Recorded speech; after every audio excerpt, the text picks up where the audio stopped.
I don't know if you guys remember back in the days when you would open weed maps, it said, "What are you smoking?" And people would just comment what they're smoking. And I was like, "Oh, sick. I'm just going to go write my strain names. Yeah. And I'm going to do it on the hour." So I put an alarm clock on the hour to remind my staff, go put from House of Clones, smoking, etc. I get a call from Weed Maps, "Hey, you can't do that. You're getting X amount of 100,000 impressions a month when you're paying for the most basic thing." Yeah.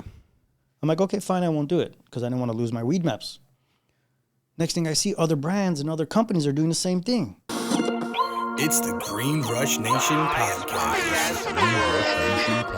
I just had the bluest dream that you've ever seen, and I can't believe that shit was green, cause it hit so clean, and my history is a mystery. I don't give a fuck, I just hit the tree on the 5th degree. We don't pit for free. If you don't got 5 shit, get up and leave. It's the Green Rush Nation podcast.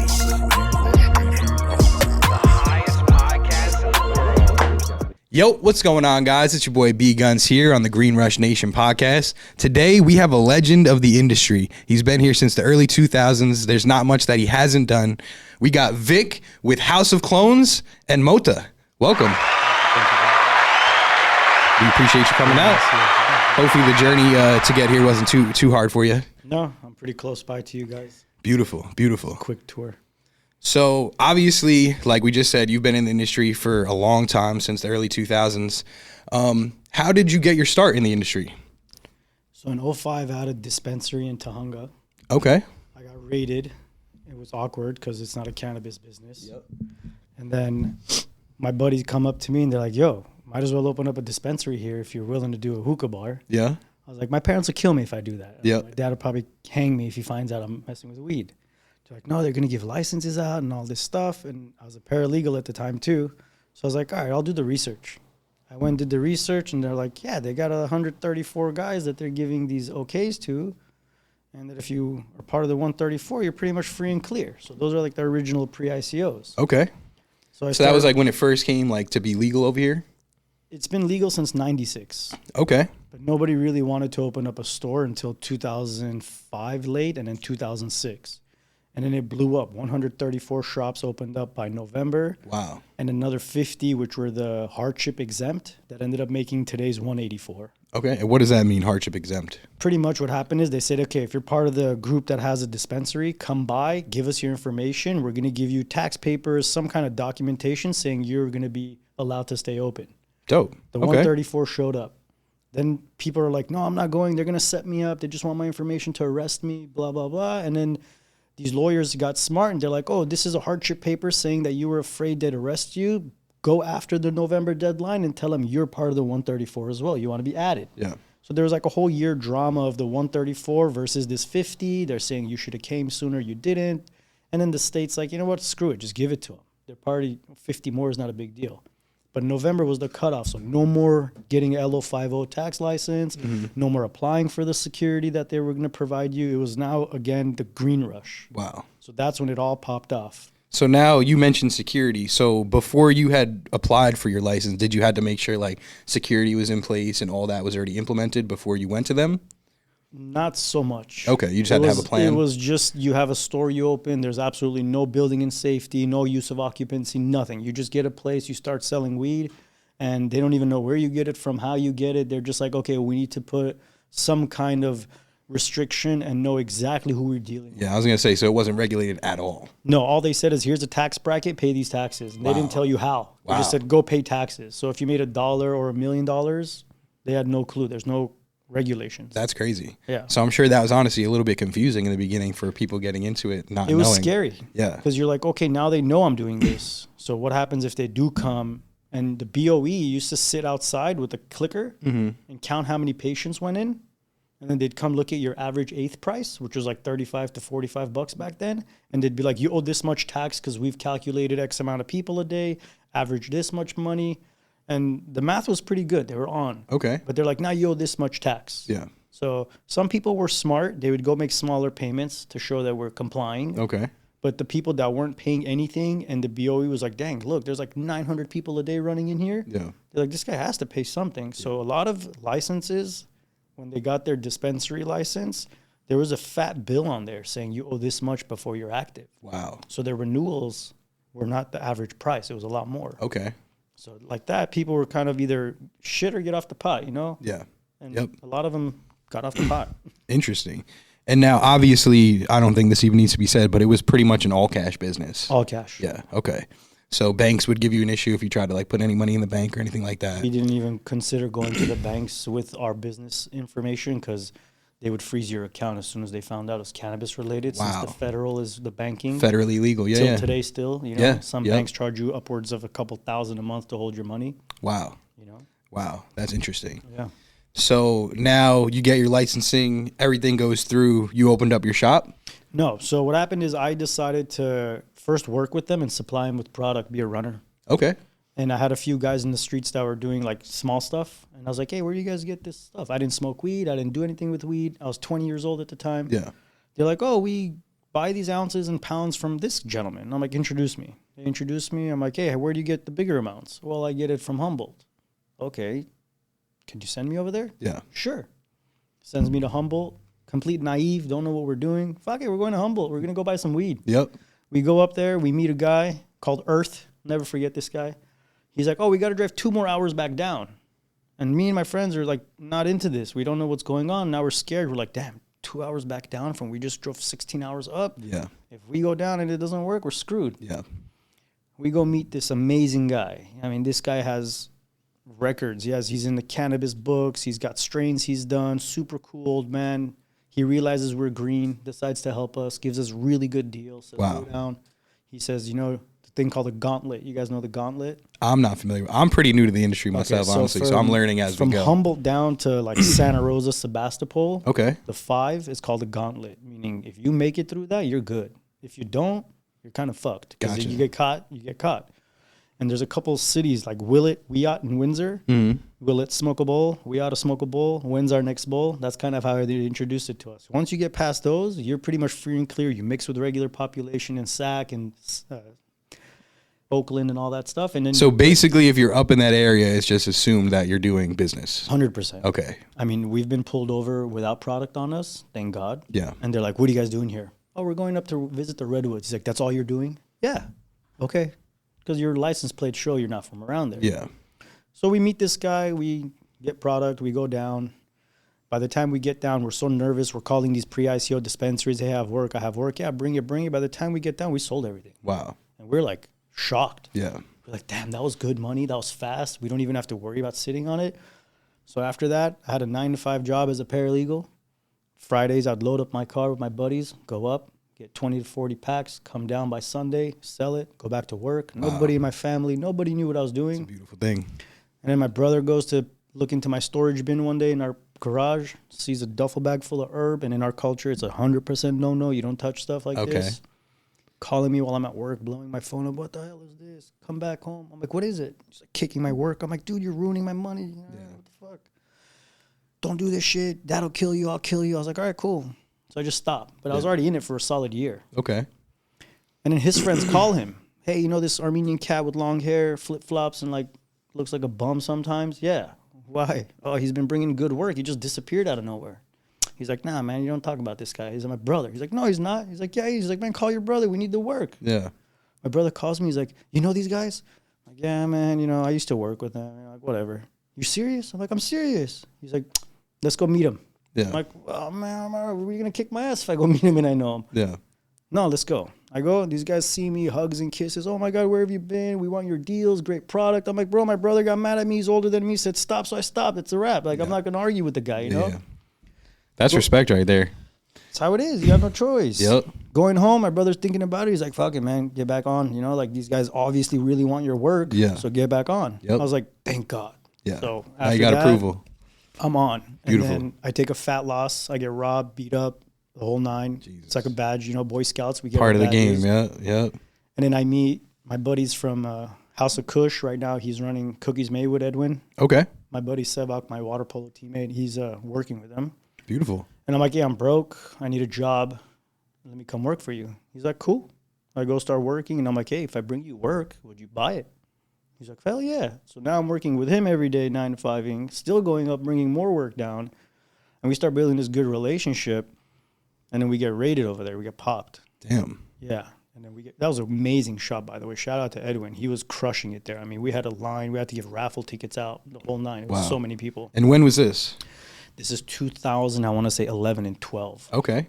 But before that, there was LAHC2. That was Sevox and Sevon shop. That's Dr. Green Thumb in LAX now. Okay.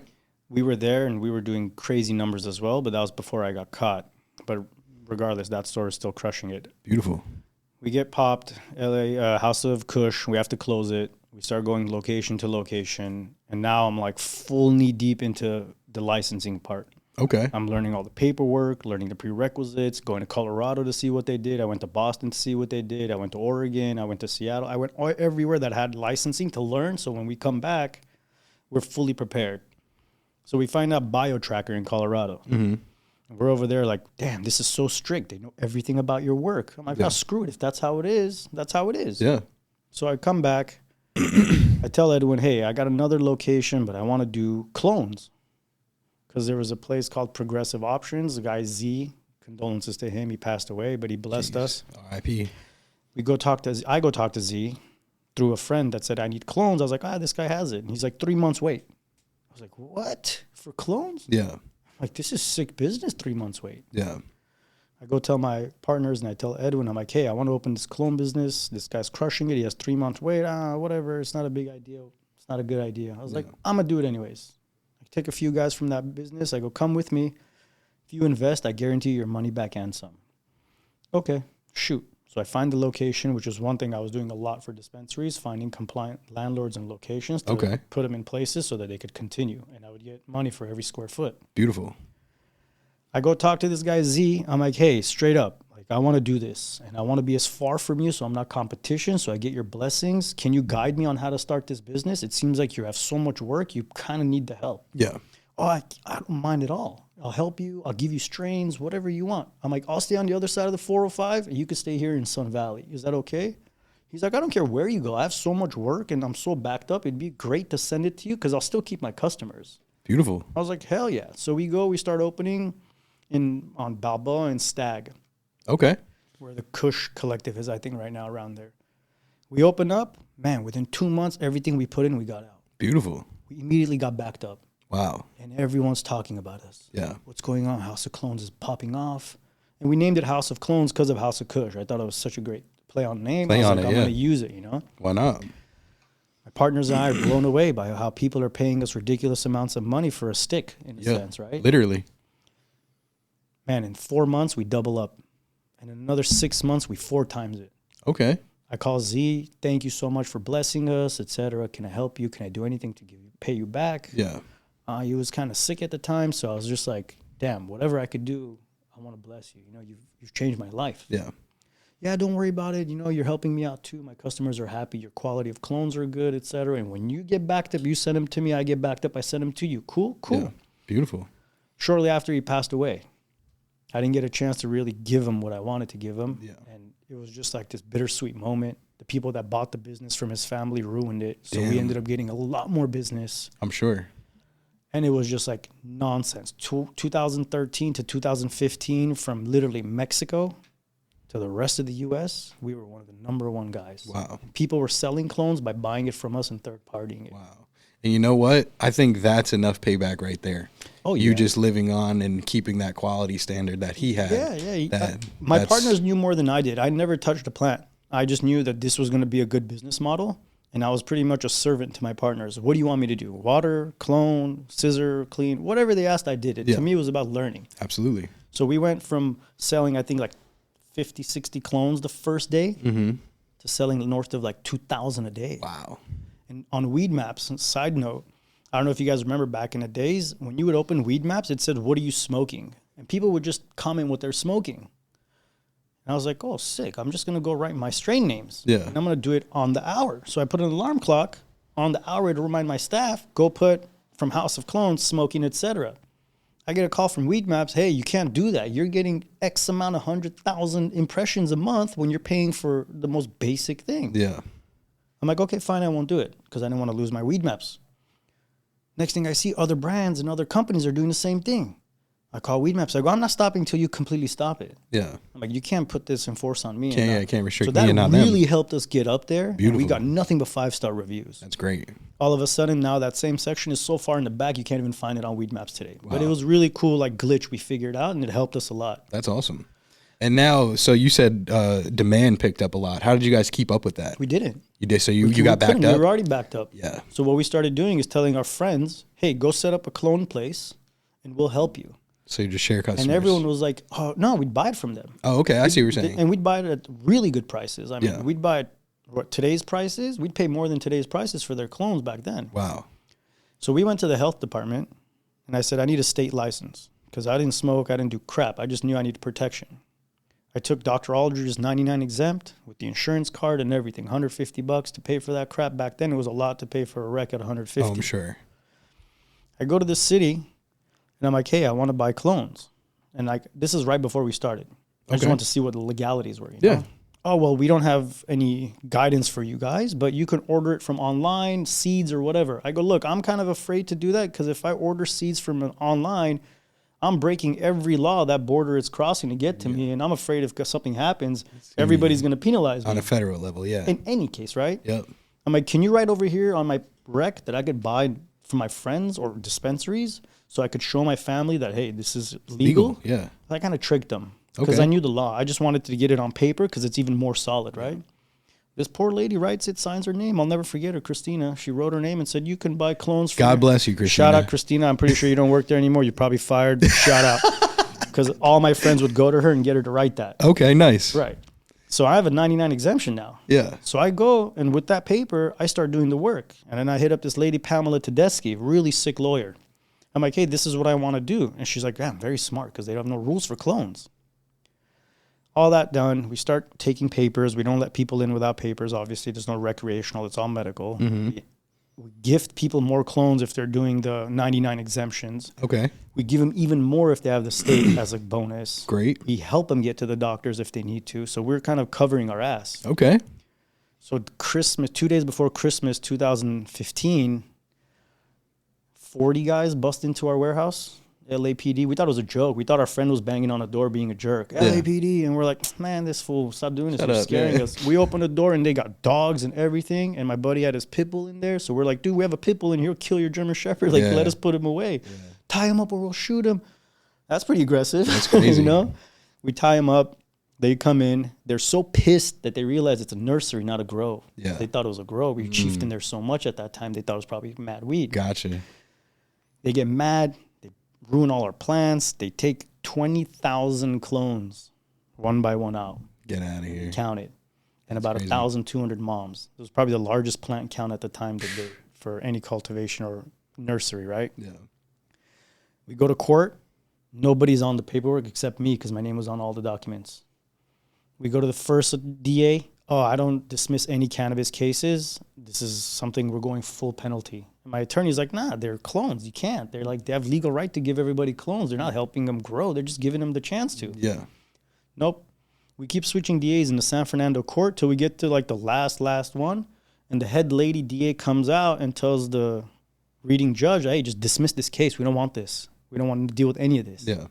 Why? These guys are doing clones, and they have all the paperwork we had covered 100,000 plants. Wow. And we've been taking up-to-date recs. So when we had the papers, technically we were covering everybody because that's like the only legal business at the time that you can do without paperwork. Absolutely. Man, it was the best day of my life. The judge literally looked at us, goes, hey guys, you have two choices. Either you could sue us, we have $7 to $9 million budget, but we'll drag this on till licensing is done, and we probably never give you a license. Or just go continue what you're doing and make sure you continue the way you're doing it. Yeah. I left. I hugged my attorney. I said, damn, you really got us out of the shitter. She goes, no, you guys did it. I'm just here to make sure they don't lie to you. Yeah. I looked at my partners. I go, let's go. Put the foot on the gas. Let's do this. And so then, you set it up in the beginning to a point where you were able to win. Yeah. If I wasn't a paralegal, I wouldn't know this stuff. Absolutely. You know? So I was like, paperwork. And I was like, how am I going to cover my ass? Because if my parents and my family saw me and I got caught and they saw that I got penalized, they'd be like, oh, you're an idiot. Yeah. But the fact that I didn't get penalized and I kind of escaped out of it with no harm other than my rent, electricity bill, which isn't like a fee, it's just what I signed up for. Yeah. I was like, hell yeah, this is great. No blemish on my record. And then your family's like, damn, you're smart. Well, I brought my pops out to my workplace once. My brother worked for me. My sister worked for me. My uncle's kids worked for me. I try to employ as many as the family as I can. They say don't work with family, but I'm totally against that. Like if I have the bread to spread, I might as well spread it under my house than anybody else's, right? Give them a chance at least, you know? Yeah, I mean, we fight. Some don't work with me. Some don't like my style. I'm very picky, very clean freak. Some people can't work with me, you know, so it's okay. But I brought my pops in there and he saw it. He saw all these racks of clones. He's like, people pay you for this shit? I was like, yeah, they fucking give me a lot of money for it too. They don't just pay me. They're like in line. Yeah. I don't believe it. I was like, let's go to the retail. We went to the retail and it's like, you know, God's got a way of blessing you when people doubt you. As soon as we walked in, some guy came and said, I'll take everything. Wow. And I was like, see? I'm like, this is regular. Yeah. And then he's like, I still don't get it. Like people still couldn't fathom that we were just cutting pieces of wood, sticking it in these cubes and people were lining up to buy them. Yeah. So see, and the crazy thing is, like, business is business, no matter what it is, you know, and if you're good at it, you're good at it. I didn't know shit about cultivation or cannabis. All I knew is that if you have an overhead of 3 months that you can't keep up, I'd rather give you money, take that and share it with you and be in your good graces than to be sneaky, go somewhere, open up, and then you hear about it and you're like, damn, V, we were talking 4 months ago and you didn't mention anything about trying to open this. I would have helped you, you know? Yeah. Now you're over there trying to hit my business. Yep. So I was like, if I tell them I want to be part of it, I'm going to get blessed. Yeah. And I did. I got fucking super blessed, God right? bless. So all that shit happened. We closed. And then a really good friend of mine, Adam, hit me up one day when we were working at another place. He's like, V, stop giving out your genetics, bro. I'm like, why? He's like, because at the end, that's all it is. Yeah. That's all you got. Yeah. And I was like, man, but that's my business. Like, I don't care. I'm not a cultivator. To me, it doesn't matter. I hope you get my genetics. You do great. You sell them a ton. You make a lot of money and you come back to me. Do people take them, make their own nurseries, et cetera? Yeah. But most people, when you got good clones, they just don't want that headache of veg. They'd rather flower in that room. Yep. I do that. I end up closing it. I end up just keeping it personal to myself in my garage, you know, like all good startups. I start banging it out. And then I realized, you know what? I need to be in a dispensary. I need security for my retail. I don't need to pay for my own rent. Yeah. So I start looking at the pre-ICO list, all the people I know. I start calling people. I called John Eckert from Buku Collective, now is Exhalants off Glen Oaks in Sun Valley. Okay. I go, John, is it cool if I sell clones in your building? And then I'll give you a cut. And if you're trying to relocate, I'm pretty okay with that. I'll help you relocate and we could work this thing out together. Well, he said cool for about 6 months, me and him scouting locations, et cetera, et cetera. And my partners are like, yo, you're spending way too much time helping this guy move. What's the guarantee you have this security? I go, he's literally willing to let us today put clones in his business, but we're not. So I'm just waiting for him to get relocated so we can really blow up.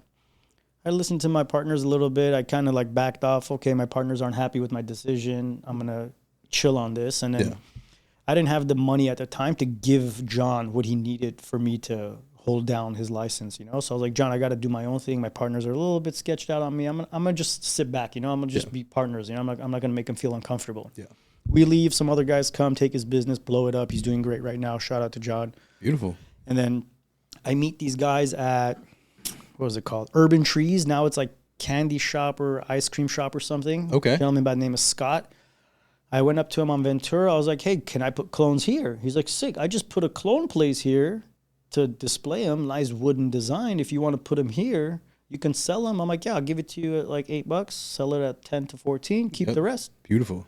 No problem. That's some good prices for clones too. Back then it was cheap for him, you know? Yep. So I go put it and I realized they're not maintaining the clones. Every time I go, they're not watering them, stuff are dying. So I realized, okay, there's a little bit of this maintenance that's not supposed to be hands off for me. I need to be there. So I start hiring someone to go do it. I go to his shop, I go to Unified Patient Alliance on Tuxford, and I set up in 2 dispensaries and I start selling clones and the business is picking up again. But the problem is I'm alone now. My partners are doing something else. Yeah. I'm running this on my own and I don't know how to clone as well as they do or take care of it. So it's like a headache, right? I'm like, okay, I need to fully get into a dispensary. I see where the money's at that point. So I go and I start talking to people and I get a random call from this guy that is supposed to help me open up a dispensary on Lancashire. Goes, this guy, Henry, has a store that hasn't been making money for as long as he's owned it. Mm-hmm. If you want, go try to help him out. I go look at the place. Right now it's called Samia. We named it that. It's on Clybourne. We go check out the place, and it was so tiny that the worker was one guy. So if he checked one person in and helped the second person, then it's kind of like nobody else could come in. Wow. So I was like, dude, you want to blow this place up? You got to really put your foot down and like blow the place up nice. You're legal. You know, you have nothing to worry about. Don't make it so small. Yeah. So he spends a grip of money. We make this beautiful place. And then I realize he's a very posh guy. He likes nice designer stuff, you know? So I'm like, you want me to make this place really tits? I'm like, I'm going to make it like a Tom Ford store. Yeah. That'd be sick, he said. And I was like, hell yeah, I want to please this guy. You know, he's doing all this investment. So I start calling Tom Ford, like, hey, I want to see who did your designs for the Madison Avenue store. Yeah. It's really cool woods, ebony Makassar, all this stuff. Turns out it's literally 4 doors down from where we are. No like shit. 4 buildings down, the guy that supplied him with all the laminate and the wood. Beautiful. This guy guides me to him. I go, and I'm like, hey, this is what I've heard about you. Yeah. I'm like, give me the design and give me the laminates. And we made our showcases really sick. Aaron's seen our showcases lit up from the underneath, like really posh, you know? Beautiful. We went from making maybe $5,000 a month to north of like 200K. Wow. And my wife, myself, and my uncle's kid, Alan, that's at Canasilma right now, we blew that bitch up. Beautiful. And then there was this crazy shop, Bonafide. The guy Oz owns it. Shout out to Oz. Oz is an amazing gentleman. His place closed because he was like borderline Glendale, Burbank, Burbank, Sun Valley. And for some reason, they had to close him. Interesting. And then some guys go stand over there and start poaching his business. Wow. So again, like I'm not a little bitch and I'm not going to be one of those sneaky guys. I'm a man up and do what a solid guy's supposed to do. I call this guy through my connections. I was like, hey, you guys know this guy? Yeah, give me his number. I call him. I go, hey, Oz, I'm the shop down the street. I know you closed. I'm good with licensing. I know how to do the paperwork. I know the zones. I know what the state and city allows. You're not going to be opening anytime soon, but he just opened, which is great. Good. I'm like, right now, anytime soon, you're not opening. I'm like, is it cool if I park my van there and poach your business? He's like, damn, no. I was like, okay. So I didn't. Calls me the next day. He's like, V, do it. I'm like, what happened? He's like, man, you actually called me. He's like, all these other motherfuckers are standing outside handing out flyers saying, come to my business, come to my business. You're right down the street. They're like miles away. Yeah. And he's like, you actually called me and I don't even know you. And you were solid about it. He's like, go park your van, put a sign. You don't even need to poach it. I'll tell my staff, anybody poaching, they're not allowed if it's not going to Samia. Wow. So shout out to Oz. He blew that building up for us, you know. Beautiful. First 420, 60 people. Because we opened like March. Okay. And what year is this? 2000 and right before COVID, 18. Okay. Okay. Right before COVID hit, the first 420, we had a line all the way to like 4 p.m. Wow. And I'm talking a line. I was so excited that the business turned around the way it did. Yeah. And one day like that can change you guys, right? But you have to be solid. Yeah. Like you can't be these sneaky little bitches in this industry trying to like take advantage and not be honest. You know what I'm saying? People that are on the outskirts moving and they're not in that straight line. Eventually, you're going to get weeded out. We 100%. know. We can smell you. You know, after a while, we can smell you. If, like I was telling the guys, if you're always from facility to facility trying to say, I know this guy, I know that guy, I was here, you pretty much have nothing going on. Yeah. Because you have time to do that, right? Yeah. Yep.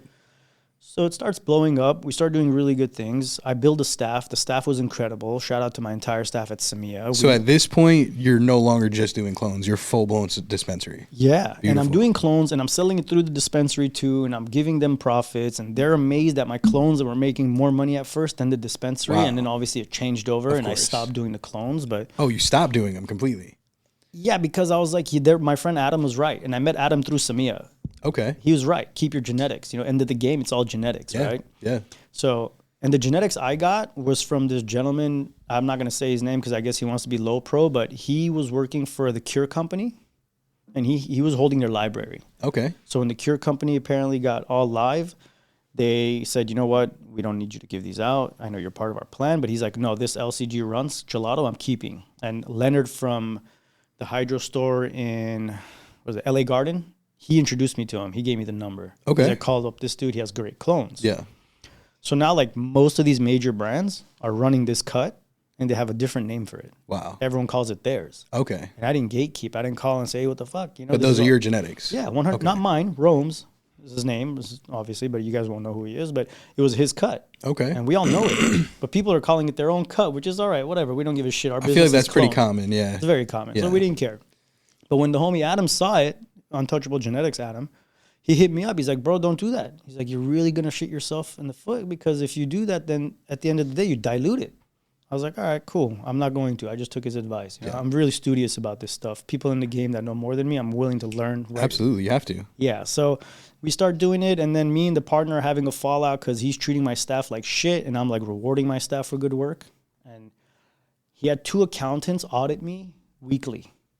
And these accountants thought I was a criminal. They didn't believe how we were doing this. How is this business booming and we're getting all this profit? We're spending little money. We have no debt. And like they would come audit me so strict. For example, if I had like a batch of cookies, they would come count every cookie, not say, 4 boxes. They would count the cookies inside too. And to me, I thought it was normal because like I'm all about detail and diligent. One thing leads to another. I get frustrated. I'm like, you know what, man? It's not a healthy environment. I got to dip. I'm like, cash me out. I'm out. I leave. I get a call from that accountant. She's with me today. Okay. Beautiful. Till today, she works with me. Hey, I'm so sorry I did that to you. It wasn't my intentions. He's my boss. He told me what to do. I had to do it. But it seems like you know what you're doing. Anywhere you go, I'm coming. And you had your ducks in a row. So she saw that, you know? Because they try to catch me doing shady shit, but I wasn't. Yeah. I wasn't touching the cash. It was all on the POS. Everything was by the book. You know, I was making sure we put money aside for taxes. I was making sure our excise was paid. All the shit. You know, if you do it legit and you have money saved at the end, got nothing to worry about. it's your money. Yeah. And then if you want to be a little fishy about it, you'll make more money. But if you do it first all legit, the money's sweet, right? I leave. I think this woman's crazy. And then I get into a situation at a new facility. And I'm like, you know what? Let me test her. Let's see if she was up out. I call her. I go, hey, this is what I want to do. You want to come aboard? She's like, I'm there. Okay. And then there's this gentleman that works for me by the name of Brian. He's a shout out to Brian. He's an amazing guy. I saw him working at the age of like 19, 20 at a Korean barbecue place, hustling. This guy was serving 10 tables alone. And the other dude working in that section was like moping around like molasses. Yeah. I called him here. I go, hey, how old are you? He's like 19. I go, I'm going to give you $100 as a tip. But I want to make sure you're not splitting this with your coworkers because you did the work. Oh, I can't. He's an honest guy. I can't. My boss won't let me. I'm going to call your boss. Calls his boss. I go, hey, I'm going to give this $100 to him. I don't want him splitting it. You okay with that? Well, you know, we have a pool. I go, man, fuck you. I'm like, if you don't pay this guy this shit, as soon as he turns 21, he's working for me. I'm paying way more than what you're going to pay him. Yeah. On his 21st birthday, he called me. Next day, he was hired. Beautiful. Till today, he's with me. He's 24. What's he doing?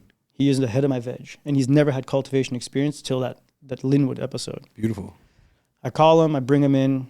I call my other buddy that was growing at Samia. I go, I need a grower for Linwood. Well, this guy, Jacob, right now he's with me as well. This guy, Jacob's a really good kid, very smart, very honest. I go, send him. I sit down with these guys, and I'm like, what's your desired amount of money you want? Tell me a solid number you want. I'm going to fight for you for that. They say numbers that they didn't think they'd get. I was like, bet.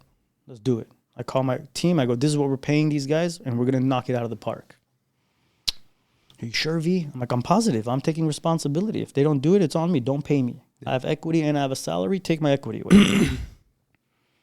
We go do numbers. We clean their house. We find out their partner stealing from them. We clean that up. We start from zero. And we go from 400 grand invested to 800 grand profit in 9 months to them. Wow. I think the 400's covered and they got 800. So 1.2 Beautiful. solid. Beautiful. So we're like, hell yeah, we're qualified. We did everything we said we would and some. And then we realized, oh man, these guys are trying to not give us our money.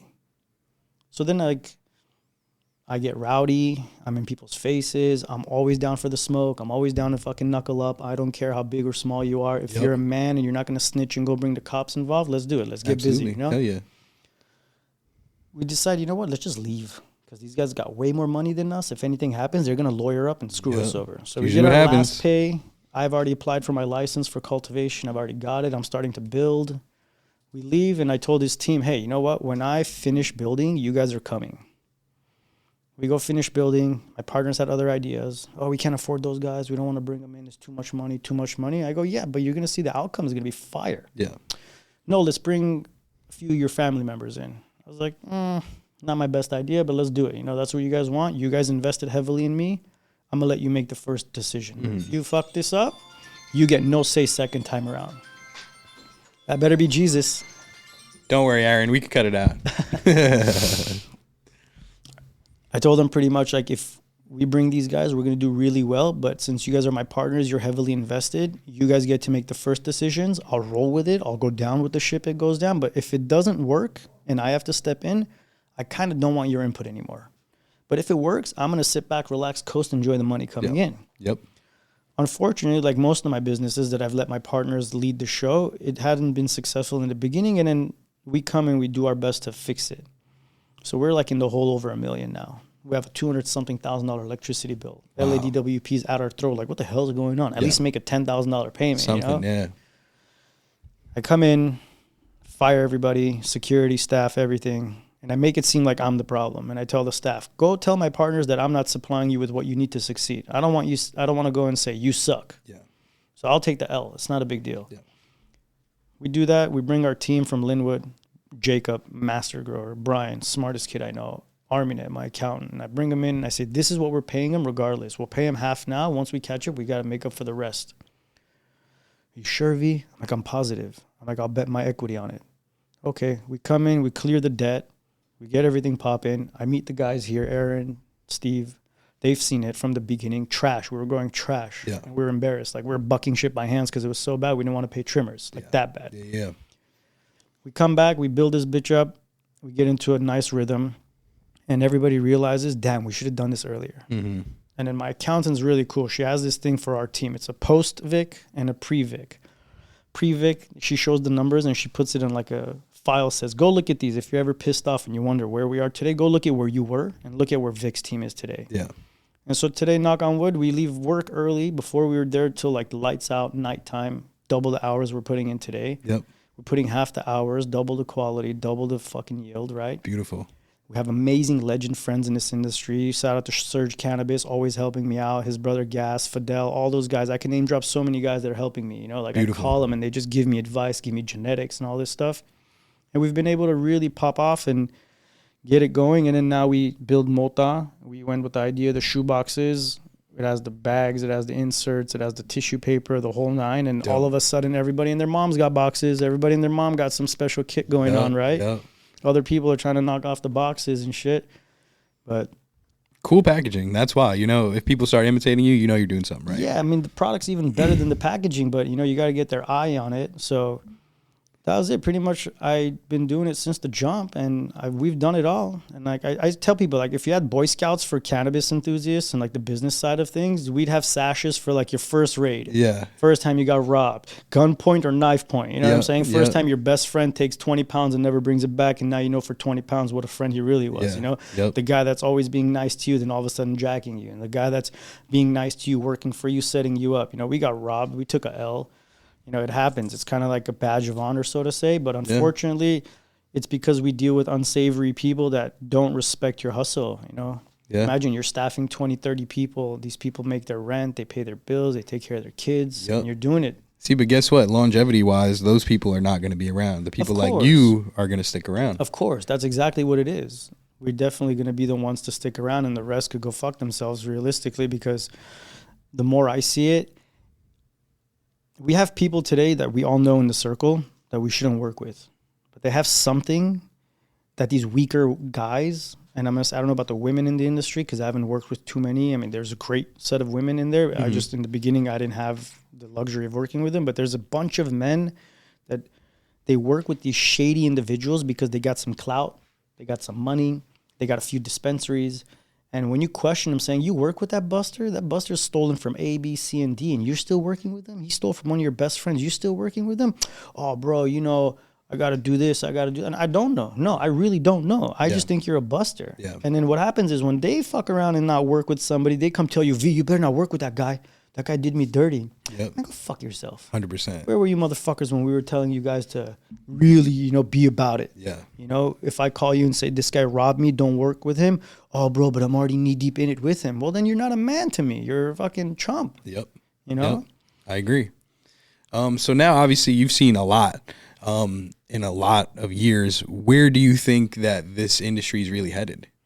I've always said the analogy with wine and cannabis are synonymous. Okay, yeah. I've told people if Michigan or Texas or Idaho were to make some of the best wine on the planet, and they were to bring it and put it on a table and not even tell you it's the best wine, but it really is, and you're not an expert sommelier to know what's what about it, you're probably never going to look at that. Because for a comfort perspective, you want Napa, Italy, maybe a few other places that I don't know wine much, but I know Napa and Italy are like the hits, right? Yeah. For cannabis, it's not Cali. It's SoCal. It's not Amsterdam, because Amsterdam has a Cali menu. You know, in Cali, we don't have a Canada menu, a BC menu. We don't have a Colorado menu. We have no other state menu. Everybody has a SoCal menu. Yep. The crazy part is even up north in SAC, no shit about SAC. They're great teams up there. Alien Labs came from there. Connected came from there. Exotics came from there, right? Cam came from there. All these good brands that are over there now focus on SoCal. Of course. And what's the issue? Man, I got to distro this shit all the way up there. I got to drive this all the way up there. Then I got to go collect my money all the way up there. Yeah, if you want to be big, you have to. But at the same time, everyone focuses back on SoCal. Yeah. So I think in the near future, if Papa Trump decides to open the interstate commerce only, nothing federally has to be disbanded, but just allows you to move from state to state. Yeah. I'm pretty confident that most every state needs to stop cultivating because now it's direct to Cali. Yeah. Everybody could come and grab it. Come grab it. And on the federal level, since you did mention it, like, what is your opinion on like the way it's going that way? you know, we're always hopeful saying next year, next year, next year. It's kind of the thing. Same with prices. We want it to go up next year, next year, next year. But I think being hopeful and then trying to assume what the government's going to do is kind of far-fetched because they're not necessarily smokers or like cannabis in any shape or form unless they got their hands in it, right? 100%. So I think if they were to open up banking, that would be the first step. But if they open up banking, they might as well open up everything because banking is the hardest part to control. And now that's huge, obviously, if they do that. Yeah, because if they open up federal banking, then you're really going to see who's rich. You're going to see really who's making money. You're going to really see the millionaires and billionaires in cannabis that you have no idea they have money. Yeah. And if next year they try to do anything as far as decriminalization, or they try to change the laws where every state that allows the cannabis to happen, they can work together state to state, they'd still have to open up transport because you don't want to go around Texas to go to Oklahoma and let's say Louisiana if they allow it, right? Yep. So Texas could allow you to drive through. You just can't stop there. That would be the beauty of it. Interesting. And when that happens, a lot of people have these fakes, right? Oh, I got, for example, cookies weed in Michigan. No, you don't. Yeah. Like it's all in LA. Yeah. No, I got it in Texas. No, you don't. It's all in LA. Well, my guy says it's cookie. I'm sure he says it, right? Yeah. But when that interstate opens and you're actually able to contact the company, then you can really find out. they're going to call me, hey, Vic, I got your Motta stuff over here. I'm like, I have no lanes over there. Yeah. What? Yeah, some guy says it's all your product. Oh, shit, that's cool, but it isn't. You want it? Come here direct. Then those middlemen are getting weeded out. They're going to come direct to the farms. We're going to get more money for it. It's going to be on the books instead of everything else. Yep. And it's going to completely change tides. So right now, if you're in it, you're surviving, keep doing it. You're one of the few that's surviving. Those people that got in this industry just to look cool and say, oh, I'm in the weed industry, they don't understand. They're going to be out soon if they're not already out. I mean, every year we're losing roughly 40% of the license holders. Okay. They're not renewing. So your competition's going down. Yeah, but then at the same time, it's like, as soon as these guys close up, the price goes up a little bit. Then they're like, oh, shoot, it's going up. Everybody comes back. And then they dilute it again. It's a and cycle. It goes back down, right? Yep. Yeah. But if the federal is the big thing that I'm saying, if it works out, everyone's done. No one's going to mess with SoCal. You guys, everyone's going to be shit or get off the pot. Like, I've never seen cannabis from any state come to Cali. Neither have I. And I'm from New York. So everything leaves here, right? And yeah, people might stop by Oklahoma, might stop by Colorado, but they're not necessarily getting that piff that we have here, right? Sure, I agree. So I think for the most part, yeah, Cali is the leading arrow in this industry, but at the same time, we're the highest regulated, most taxed, which is illegal because they tax us on the excise, they tax us locally, then they get a total on that tax, then that total gets taxed by the state. Yeah, and then they tax us as consumers as well. So it's crazy. Yeah. And what does the consumer want? Cheap weed, high THC. Like I was saying before, like we're over here fighting amongst businesses. I got the best this, I got the best that. Consumer don't. You're fighting on the back end, that people don't really care about. Yeah. Consumer doesn't care. You popped 4,000 seeds to get this unique strain. He has $25 in his pocket to $45. He's walking in and saying, "Yo, B, what's the best for 45 with the highest THC? I don't give a shit as long as it's not a sativa." Yep. We're the sativas, right? Yeah. New York wanted the diesels, wanted the hazes. Nobody's growing that shit because no one's taking it. It's true. So it's like Cali leads the way. SoCal is the specific portion. If we're not doing it, no state's going to do it. Everybody takes our tech, which is old tech from like Amsterdam greenhouses. Nothing is new to this industry. Everybody just putting a new name on it, thinking they're cool. Yep. All this shit's existed for 40 years, 50 years already, you know? So It's about, just you being honest in this industry. And you're trying to keep your foot down and go where you got to go. But for the most part, I think we're a dying breed, The pre-ICOs, majority of them don't even own their licenses anymore. Yeah, it's true. So now, obviously, growing a lot, what was like one of your favorite strains or clones that you did come up with? We have things we've hunted, phenomenal. It's just called, the name is kind of stupid. It's Sex Tape and Syrup. Okay. Serge Cannabis did the hunt with me. And I mean, it's so easy to grow. It has the color. It has a sweet tarragon nose. But if I'm not a famous rapper to say, hey, check this out, nobody gives a shit. You know what I'm saying? And then we have an OG and a Syrup. Yields heavy, smells sweet and nice, high is beautiful. Then we have a nice sativa. We gave that to Ball Family Farms to use. It's called TG6, the Medusa. It's amazing. Beautiful. And I think those strains, since we've hunted for them, are personally cool for me. But the ones we were growing that I've been working on for mostly like 10, 15 years has been paying the bills. Yeah. So that's in its own respect. Yeah. But ultimate best one has to be for me Sunset Sherbet. I've heard of it. Throwback Sunset Sherbet, man. That thing yielded like shit. Didn't give you anything. Tight buds, looked beautiful. Probably the first treat of foxtail for us. And we loved it. It's just, it was a personal thing. It was because we started out with our first stuff, and even Jungle Boy seeds, I've hunted all their wedding cake, wedding crasher, gelinade, all that stuff. Yeah. And when you say hunted, just for the people at home, what does that mean? We buy seeds, as many as we can buy, and we go selectively. We pop them and we test them male, female by a lab. We don't just try to guess. See, yeah, okay. Because we don't have the time to accidentally leave a male in the room and ruin everything, and we're not smart enough to know if it's a male, female, unless it's in flower, and then it's too late. Yep. So we pay a couple bucks. We find out male, female. We find the females, and we put them in rotation. Our goal is to get an easy-growing, high-yielding, terpy, good-looking plant. Yeah. And I say it, in my facility, this is Sparta. If it don't meet all of it, you kick it out. Yep. I'm not trying to put my grower through hell to grow something like an OG or the Zushis or all this stuff that shit to clone, shit to grow, shit to veg. And it's not exciting for me to tell my grower, oh my God, you struggled forever to get this plant to grow yield. No, I don't want that for him. Yeah. I want to give him bangers, easy to grow, so he can have a good time growing them because he's good at what he does. Why am I going to challenge him to fuck us grow up, Yeah. So to me, it's all about business. Consistency, yeah. Business. It's a business. This isn't for me for the plant. Yeah, I can go buy weed from all these guys here and have the fire weed and smoke it and not worry about it because they're hunting thousands of seeds versus my couple hundred. Yeah. But this is strictly business. It's about you getting the customer what they need at a good price. Mm-hmm. And if you're gouging, watch out because I'm coming cheap as fuck. This shit at retail is $35. Wow. For an eighth? All these packaging included. Beautiful. And shout out to my Connect, all this packaging, box, bag, insert, tissue paper, all of it doesn't even cost me 50 cents landed here. Wow, beautiful. When people are like, oh, it's $4 or $5. Whatever, man. Do your research, you know? Yep. So to me, it's like, it's a whole lot of bullshit in this industry we're trying to weed out. Trying to be honest, solid men. Keep it 100 all the time. Do things your parents would be proud of you. Don't be a shady little bitch, Like you said earlier, would your dad be proud of the actions you're doing? Like if your dad is going to look at you and be like, damn, my son's a little bitch. He's suing people. He's calling the cops. He's stealing from people. Doing shady business. Yeah, we're not going to want to be around you because our circle is full of respectful old men and gentlemen and guys and that's that how it should families. be. Yeah. Life is more peaceful that way. You don't got to deal with anything. You know you're standing on what you're standing on because you built it.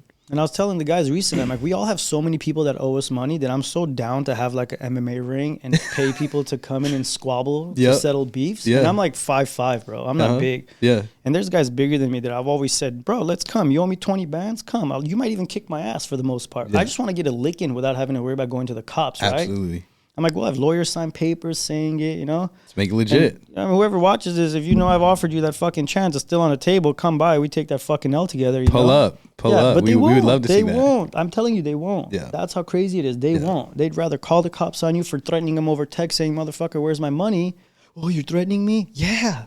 Yeah, that's exactly what I'm doing. I'm telling you stole from me, and if I catch you, I want to lick, and you're not going to let me because you're a little bitch. You're going to call the cops. Yeah. So this industry is full of them. I believe it. But back in the days when it was all illegal, they would be so scared of that. Of course. Because I know I ain't going to jail. You're not going to jail. You call and say, oh, I'm taking weed from this illegal shop. They're not going to come do shit. You're not going to be happy. You're going to be the one snitching on yourself. Yep. So back then it was a whole lot more kosher than it is now. Yeah. Yep. I would imagine. you smoke now? Or I haven't in a couple of weeks. okay, I'm kind of like chilling on it. but you're a smoker. I was smoking every day, bro. I mean, so do you remember the first time that you smoked? Oh yeah. And what was that experience like? So I was a sophomore in high school, and I was never smoking in high school, just this one time. And my homies are greasers. You know what those are back in the day? I do, yeah. I used to read The Outsiders and shit, so yeah. So like these guys were the popular kids, and we end up at a house party, and he's like, "Let's smoke some weed." And I was like, "The fuck is that?" And I was like, "All right, let's try it." I hit it. I'm laying in the room, high as fuck, not knowing what to do. I'm staring at an air vent, kind of like that, and the guy has a tassel on it to know if the AC's on because it's really high. Nice. That's funny. I'm like, damn, what the hell's going on? What's coming out of that place? You know, I'm just tripping out. This guy comes, what are you doing? I'm like, I don't know. I'm really fucking tripping out. Yeah.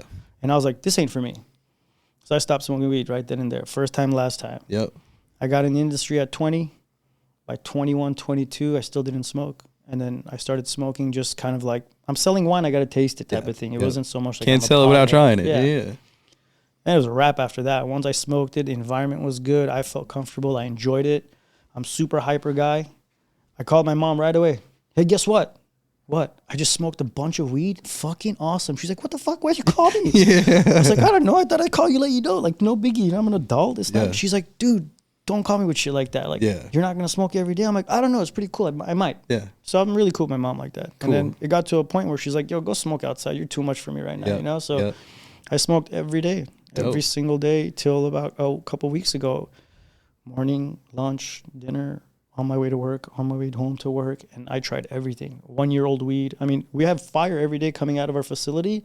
And I had bags that if you looked at, you'd be embarrassed that I'm smoking that. Like, dude, you got that fucking perfect nug right there. You're smoking this old 2-month-old shit. It don't matter to me. Yeah, it's weed. It's still good. Weed is weed, Yeah.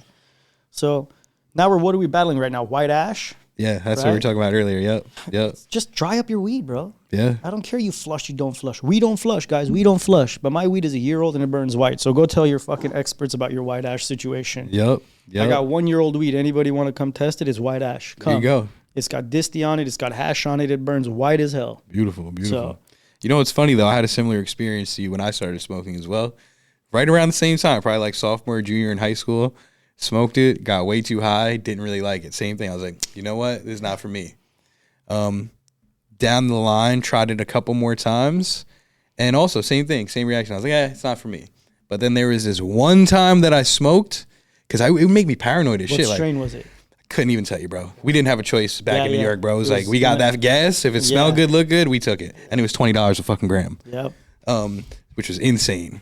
But so then I smoked this one time. I was like, you know what? Let me give it one more chance. And so the first couple times I would smoke. Then I'll get like really fucking high, paranoid. Like, oh shit, the cops, everyone knows I'm high, like shit like that. But then we went on this L ride and I'm smoking. I don't know if you guys know what L rides are, but in New York, we go and we smoke a blunt, take a drive. And I'm sitting there and I'm smoking and I'm waiting for that feeling of the paranoia to like hit. And it never does. And I just had a great time. And I'm like, this is a fucking blast. Yeah. And ever since then, same thing. I would smoke every single day, breakfast, lunch, dinner. Yeah, why not? And but now like it's come so far to the point where I became like a connoisseur, like a connoisseur. You know, I'm like, I want to try it all. I want the wax. I want the edibles. I want the best flower, the worst flower, just like you were saying. Yeah. And shit, here we are today. Now I have a fucking weed podcast with the weed industry, and we're living the dream. Good people too. I mean, I've met these guys 8 years now through Aaron and the rest of the team, and I gotta say, like, there are very few guys like this, man. I'm blessed. I know most of the other guys from all the other podcasts, and I know some of these guys that are really getting funded by my friends that funded their whole line of industry, and they're some of the biggest podcasts today in this industry. I believe it. And you won't imagine how much debt a lot of these brands have. Really? I mean, I'm able to access some of the most famous strains for pennies on the dollar because they owe the nurseries so much money. Wow. Yeah, so it's crazy. But that is wild. You got to be with good people, man. You got to have class in your game. If you don't have class in your game, you have no time left. I agree. And that's why running into these guys, just being around everyone I've been around so far, speaking so highly of them, it's like a thing of God. You know, we came together by the grace of God. Exactly. And we're just going to keep continuing to grow. So thankfully, I'm an honest guy. They're an honest company, and we can just do great things. I always tell people there's a little devil in all of us. You got one on each shoulder, you know? You controlling and not letting that slip. Exactly. You know? We all have choices to make. You could either make the bad one or the good one. Yeah, a slippery slope when you let it slip. This is true. This is very true. Shit like that. Yeah. Well, shit, I think that you've shared a vast things of knowledge in the industry. Is there anything else that you really wanted to like shine a light on? Honestly, no, man. You know what? Fuck it. Yeah. You know, to all the brands out there that are thinking their shit don't stink and they got the fire ass weed, good for you. Yeah. But you got to think of the consumer before you think of your clout. I can't imagine anybody selling really expensive herb in a store. I've been in retail for as long as I was in there, and I've probably sold, I don't know, out of the hundreds of thousands of people we saw, probably like maybe 5% were expensive, over $45 herb. Okay. Maybe. Yeah. You got to give the consumer something they can afford so they can be brand loyal. You know? I agree. Because like you said, let's be honest, the people that are usually coming in are like, yo, I got 25 to 40 bucks. What do you got for me? They just want the highest THC. They want the best. They don't give a fuck. Honestly, I mean, some people care about the packaging, but we care about what's in the packaging. Right. If it's a $70 item, they think cool packaging, they'd never buy it. Yeah. But since it's very affordable at $35 and it's a good indoor and it's high quality product, and when they open it, they'll see it. I feel like the customer doesn't feel cheated. I want them to feel like they're like, damn, this guy's a sucker. He's selling this for this cheap. They feel like they're getting you. Yeah. Yeah. And I like that. I want them to feel that way. Cool. And then if they're loyal, I want to gift them, give them more stuff. Why? Because you're going to make me at the end of the day. Yeah, absolutely. You know, I'm nothing without my consumers or my team. That's I'm just lucky to have a license, to have a bunch of guys want to work with me. We're all partners in this. No one works for me technically. It's like I'm working for them. They need something, I got to do it, so they give me my shit back well, you know? So a lot of people are like, oh, Vic, you take all this credit for your growth. Yeah, motherfucker, because I put my blood, sweat, and tear in getting this team what they want, give them the money they want, give them the fucking security they want. Like, our team gets paid like this, okay? For all you fucking whack-ass bosses that are running your team into a fucking ground, my team shows up 1 hour, 8 hours, they get the same money. They go vacation, they get paid for the vacation. They get sick, I pay them. They want food, I bring all the food every day. Nobody pays for food in my facility. They want weed, I give them to them by the ounce. Wow. I don't let them leave my facility for a second to go do some stupid shit, get in an accident, get late to work. None of that. Beautiful. I'm catering to them. So you care about your employees. If you won't, in a sense, kiss their ass and give them what they want and have that same respect back instead of them taking advantage of you, you're going to lose. 100%. Because everyone's looking for the next team to join. Yep. You know? The next best thing. Anybody that hires anybody out of my team, you're going to be blown away by what an amazing person you get. Beautiful. Because my team has gone to other facilities and said, fuck it, V, I don't care if they give me more money, I'm coming back. They don't understand how this works. The culture. It's all about a good culture. Yeah, man, you have to take care of them. These guys have families, they have kids. How are you going to be a greedy bastard, make all this money, and not give them something? Yeah. And people feel that, you know, people do feel that if you are a greedy bastard, you're coming into work. Yeah, they're coming in their Lambos, minivan. bro. That's what I'm saying. You're coming in your luxury car, nice clothes. They're like, yo, fuck this guy. They start You to can feel some afford type of fucking way. 2,500 Lambo, but you can't buy your team lunch once a month, once a week or something. Crazy. You know, the guy's like, dude, I'm doing all the hard work. Okay, well, shit, I'm 40, bro. It's my first new car. And thanks to my team, I got a new car. You know, God other bless. than that, I don't give a shit about what I drive. Yep. You don't need to know my pockets. Look at my team. They're all got brand new cars. God bless. Yeah. So God fuck bless. that. So all these other busters ruining their team and running them to the ground and making them feel a type of way. My DM blows up every day with, can I work with you? Can I work with you? They know we're solid. They know my team is getting taken care of. Do it the right way. We ain't hiring. Not hiring. Hell no. I'd rather fire someone. If I fire someone, I'll take that money, give it to my team, and tell them, if you can continue the work without me having to hire someone, I'm already giving that money away. I'm going to give it to you. Beautiful. And they go excited, you know, because they're going to make a few thousand extra a month. Why not? So to me, it's all about the team. I don't care about myself so much or my partners. If my team's not happy, I'm going to be pissed. If my accountant doesn't see our books in order, I'm going to be pissed. If our compliance isn't in order, I'm going to be pissed. If all that's in order, I'm going to make my money. Yeah. It's given. Yep. You know, but it's a formula. Yeah, take Once you care of got the the team formula right. first. Yeah, get your Kobe's in the line, give them the most money, make sure you respect them. They're going to blow your brand up. And the rest is all marketing. Beautiful. So what are your plans for like 2025 and say 5 years down the line? We're trying to double stack our facility so we can capitalize on square footage first, see if we're capable of doing that, which I think my team is, but you know, it's just an expense you got to do and figure out. And then it's about marketing. That's it. We just want market space, you know. Get out there. And we want retailers to pay us back. Everybody knows no one's getting paid, which just sucks. Yeah. So I'm sure soon enough it's all going to be COD. Okay, No cash more on demand. terms. And we'll give them great deals, a bunch of free joints type of stuff, but very few shops are actually paying their bills, which sucks. And That's not good. Yeah. Not good. Yeah, that sucks. Yeah. And where can the people find you?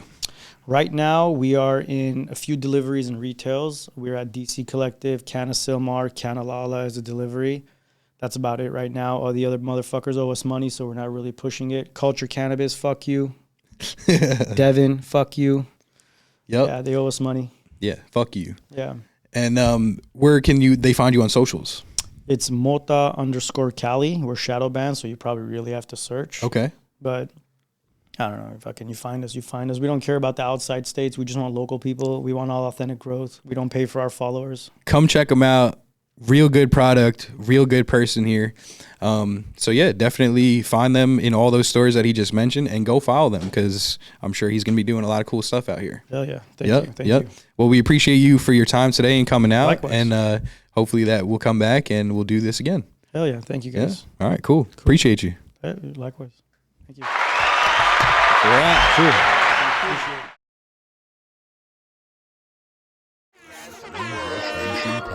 I just had the bluest dream that you've ever seen, and I can't believe that shit was green, cause it hit so clean, and my history is a mystery. I don't give a fuck, I just hit the tree on a 5th degree. We don't pit for free. If you don't got 5, shit, get up and leave.